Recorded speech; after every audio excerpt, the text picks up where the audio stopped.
So here's my first non-descriptive, non-assumptions entry. This is Fearless Focus, a vlog about how to go about living one's life, given a lot of assumptions that you can see in the first three videos. And this is Diego Calera speaking. I'm going to be talking today about youth, genius, and the allocation of attention of the geniuses of younger generations. So for quite a while, I don't know exactly why, I have thought about what happens to people who are extremely smart when they're young. And those people are going to be divided into several different kinds. Some of them are child prodigies, some are just smarter than average, some are just a little bit smarter than average but will end up producing a lot because they are very motivated and able to create a lot of things, or because they have fostering environments in which they're going to be able to create a lot of things. So I'm going to call them awesome people for sure. So I'm mixing up several different traits there. It may relate to motivation, to ability of persuading and creating new things. It definitely relates to intelligence, not only as measured by IQ tests, but in a more broad sense of ability to perform well in a variety of domains in which most people would perform significantly below your level of ability. So what happens to people who are awesome when they're young? Several different things may happen. So they might be taken to a child prodigy school in which their interests might be fostered in a very interesting way. They also may remain in their original school and then they'll be just smarter than everyone, and it will very frequently be the case that they will be just bored about that. Or else they might just allocate their attention to different problems which are not the problems that are being proposed in school by the teachers themselves, but problems which they find fascinating on their own, such as, say, defeating extremely complicated video game bosses, or learning programming or different techniques that are not currently taught in schools. They might just be bored, or they might just not have been detected as being smart in the first place, and for some reason still have an emotional, normal life without many differences or variance with relation with anyone else in the class, so they are only going to be found later. I'm not going to talk about the ones that are only going to be found later. I'm going to talk about the ways in which we end up finding the people who are smarter, the people who are more interesting in those regards. And I consider that currently there's basically three domains in which we end up finding people who are awesome. Those are the domains of music, that's the most unusual one, the domain of math, and the domain of chess. So it seems to be the case that one can be detected as being extremely smart by being a very good chess player when you're very young, and then there's going to be a super stimulus in the part of society for you to become an even better chess player. The same can happen with math, and probably the same can happen with music as well, even though it is more unusual. So I see a big trouble in the fact, which is a fact about the universe, is not a fact about evil ways of our society, but it is definitely a fact about the universe, that the earliest detectable forms of intelligence are mathematical intelligence and geometrical intelligence.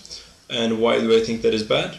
Because people are very interested in the things that give them status, children included. So it is very often the case that someone will be selected for their math talents and for their chess talents, and they'll either become a fantastic mathematician or physicist, or perhaps more hardly, but sometimes an engineer, and the people who play chess will end up becoming a very, very, very good chess player. Which are not exactly the kind of activities that I would like to foster in a world that cares about the well-being of its own citizens. So the trouble that I see is, how can we at the same time detect people for things that are detectable when they're still young, which, okay, maybe linguistic activity might be detectable as well, like very, very good speech, very good ways in which to interact linguistically with people who are much older than you are. Those are also detectable features. So, but they're way less likely to be used as a reason to, say, change someone's school or change someone's incentives to study one or another particular thing. So what is the problem with putting all the geniuses in math, chess, and physics? There's a whole bunch of problems. So even though I subscribe to the mathematical universe hypothesis, that is, I think that our universe is a subset of all mathematical truths in some way that we do not understand yet, I still think it is the case that currently we are definitely understaffed in the humanities and understaffed in the areas which it would be desirable to have more geniuses, and those areas do not happen to be math and physics, because those people were pre-selected for those areas. So where do we need geniuses right now? We've had a lot of very smart, interesting mathematicians in the last few centuries, and it seems to me that outside of the math that relates to programming, it is not the case that we actually need to solve the conjectures which are being posed in math right now that look solvable in a cost-effective way. What's an exception to that, if you consider that as a part of math, is programming. It seems that programming might be one of the most cost-effective ways of improving the world and of making the world a better place by creating some sort of friendly artificial intelligence. I'm going to be talking about this in several different other videos, but not in this one. It is definitely not the case that the world is being significantly improved by having the smartest people being allocated as chess players. Being a chess player is great, it might give you some status, it might create some money, but there's definite problems that need to be solved around there. Problems such as how to feed the world, problems such as how to tweak our minds in such a way that we will experience much more pleasure, much less suffering, we'll feel much nearer to the good life than to the bad life. We need to be brought to a different state of circumstances in terms of how much resources each person has access to. That does not mean that there should not be a distribution, but this distribution should be proportional to more interesting things than the very complicated set of biogeographical, genetic, intellectual, social complexities that give rise to people's current wealth. So the distribution of resources is one of those problems. The creation of more resources is definitely one of the main ones, especially when it comes to the creation of new forms of energy production. But definitely and mostly ways in which we can improve the experience of all sentient forms of life. And those are problems that are very important and that have been neglected by the fields we should mostly be taking care of them, which are the fields, in my opinion, of psychology and of sociology, not only of human psychology but also of animal psychology. Those fields were supposed to be composed of people who better understand how minds work and therefore how to make them experience more interesting lives and scenarios. what ends up happening is that those fields are very mildly evidentially based. They're especially less evidentially based in continental Europe and countries whose academia has descended from continental Europe, such as Brazil.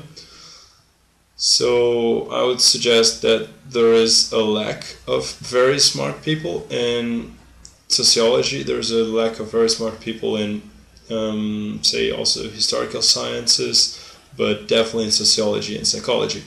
And this is very bad because it means only a few universities are going to have sociologists and psychologists that are trying to account for the phenomena of their discipline in ways which are consistent and compatible with the rest of our knowledge of the world, especially because they're not going to know the rest of our knowledge of the world if they're not sufficiently inquisitive, didn't have enough time to study that, or have been stuck by cultural attractors within their discipline, such as the absence of, say, peer-reviewed papers or particular false theories about how cultures work and develop, such as the theories that did not take into account the extremely intense level of heritability, both cultural and genetic, of several personality traits and values and honors and so on and so forth.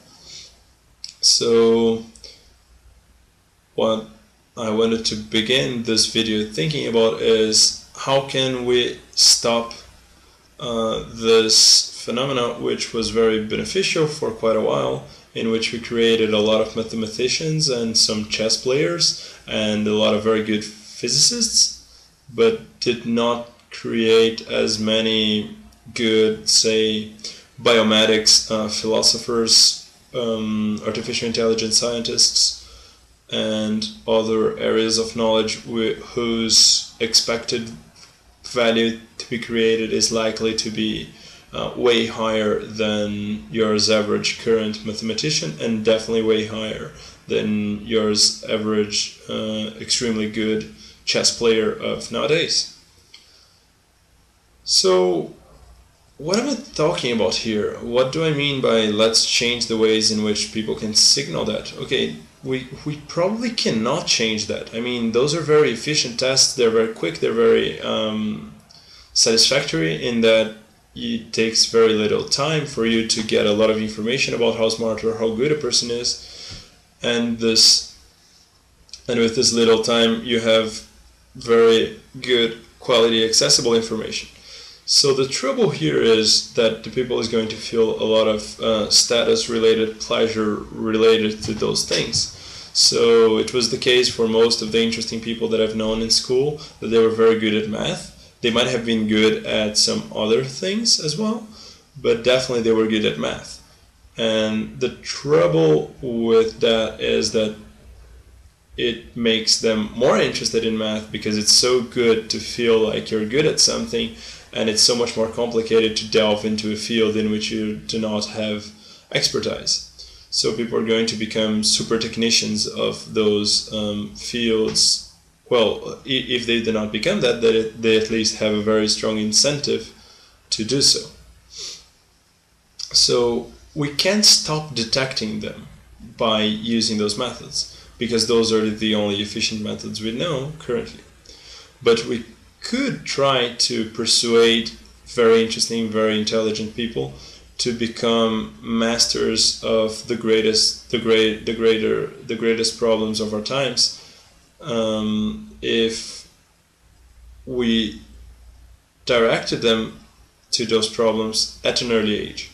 So instead of telling the kid, oh yeah, sure, go solve those theorems because they're very important since they're 500 years old, which does not make something important, by the way. Something becomes important in as much as it can increase the amount of the good life and decrease the amount of bad life in the world, according to the Sam Harrisian theory of fact and value friendship. And if you're not going to create those particular kinds of things, then you may be working on things that are extremely interesting. But then again, there are so many things in this world that are very, very interesting, but not necessarily very valuable. So let me give you some examples of things of those kinds. I would argue that in decreasing order of trashiness, watching television, reading newspapers, playing video games, and then on the positive realm, creating positive some cooperative projects. So let me talk about each of those a little bit. When you watch television, one of the things that you're doing the most is basically absorbing an enormous amount of information, visual, tactile, auditory, and of several different kinds. All of that information is going through your brain and not necessarily being processed. You do not have to do what I'm doing right now, which is take it all the way from the sensory areas to the motor areas to the areas that are going to move your lips to the areas in the frontal areas of your brain that are going to deliberate and reason about whatever it is that you're seeing. And because the influx of information is so high, there is a strong disincentive for your internal brain processes to actually spend time thinking about the things that are being displayed in front of you in the screen. So I would consider that watching television is, in terms of a world scale or in terms of utility creation, generally a negative sum game. Okay, it's a game that is played between basically you. There's also the fact that television is embedded with lots of advertisements, and Fearless Focus is all about focus and how to focus your attention into the most interesting activities that you could focus your attention. And if your attention ends up being taken by the moving screen, and the moving screen is displaying advertisements, you're more likely to create desires that you didn't even need in the first place, which is one of the main things that advertisements do. And by creating those desires which you didn't have, you end up hooked into an addictive system of not necessarily consumption in a regular sense, in which you go there and you buy something you saw in the ad, but you may end up watching another show that you saw in the ad, and so on and so on and so on, with no particular limit. So if you're a very smart person, a very interesting, a very awesome person, I think there is very good reasons to watch less television. So let me cite David McCullough on that one. No matter how much television you watch less. Does the same go for newspapers? Well, newspapers' main function is not to inform you, even though it looks like it is. It definitely is at an explicit level of reasoning, but implicitly one can think of reading the news not as trying to actually account for how one should go about living one's day, but as having a set of information that is common to your society, so that you can discuss those things with people and feel part of the group. So the reason why newspapers are there is very similar to the reason why soap operas or series are there. You can talk about the episodes as they come, and once you meet someone, you do not have that evolutionary shyness, which would make you less prone to talk to them, because you know that they might have seen that particular video. So, okay, it is true that most intelligent people do not watch soap operas. It is also true that they do not read as much or as intensely the newspaper as the other people do. And in the case of the newspaper, you can definitely be more selective, and you can ignore the ads as much as possible. Definitely newspapers are better than television. That does not mean that taking that load of information, which is only going to be useful for about 2 or 3 days, is a desirable thing to do with, say, the first half hour after you wake every morning. if you think about it, if you have about, say, 200 hours a year of reading newspapers, then more, I don't know, half that, a third that, of discussing the issues of the day in the newspaper, you're going to end up with a lot less time and a lot less motivation and capacity to focus in other activities, which may end up having much better goals and much more interesting things to give to the world than just talking about something because it is a coordinated known fact for both of you that both of you have seen the same show yesterday or have read the same newspaper information. Doesn't that make me less interesting to people? I mean, doesn't that cause damage to your social relations? Well, it turns out it doesn't. Because instead of reading newspapers, you can just go and read something that is going to last for 3 months as valuable information. Whatever it is, just take something that is going to be valuable in the next 3 months. Read that. Okay, I like to read scientific papers. You can also read, say, philosophy papers, you can read literature, you can read different books on several topics. The point being that you should not read stuff that is going to be useful only for 2 days. If you do that, then something funny occurs. You start to have a cumulative increase in the amount of knowledge that you have with time.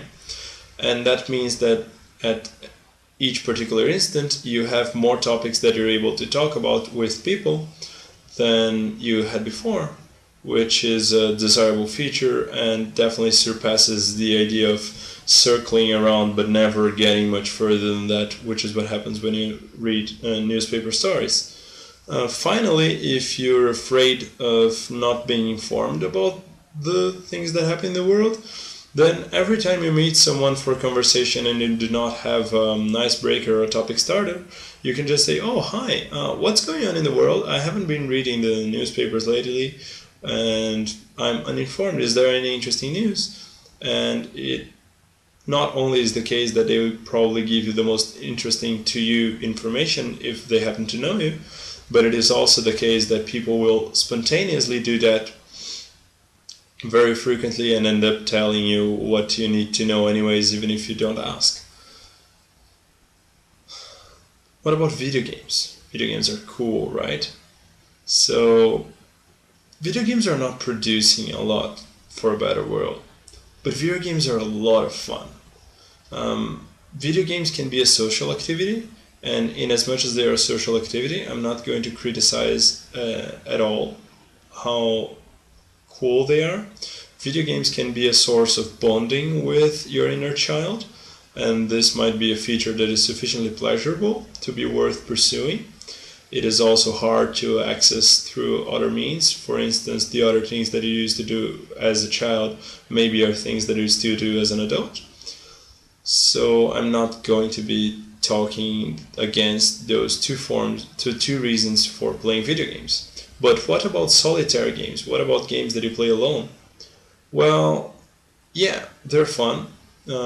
They're also somewhat cheap, and they definitely take your attention because they have been designed using millions of dollars and resources and people just to attract your attention and to be super awesome. They may as well teach you some things. But now consider the following thing. It is a well-known and established fact of current modern positive psychology that we experience something called hedonic adaptation. That means that we get very well adapted to whichever differences in life condition ends up happening to us. This is very salient in the fact that after about a year, if you compare two people, one of whom has become paraplegic and one of whom has won the lottery, their average level of happiness is going to do something along the lines of this, and it's going to end up stabilizing wherever they were in the first place. So if after little bit less than 1 year, even winning the lottery does not give you particular amounts of happiness, and being paraplegic does not deplete you from significant amounts of happiness, then it is also the case that the amount of fun and pleasure they can get from video games you could get from something else. And I would suggest that a very interesting thing to put in the video game place is pursuing a project, say creating a community of people who are interested in the goals that are more dear to you. So if you're a kind of person who enjoys beautiful landscapes and you would like to create a worldwide website for beautiful landscape explorers, then just do so and try to engage other people into doing so. If you're an effective altruist and you would like to increase the amount of people who are donating to the most effective charities, then it is also desirable to create communities in that particular regard.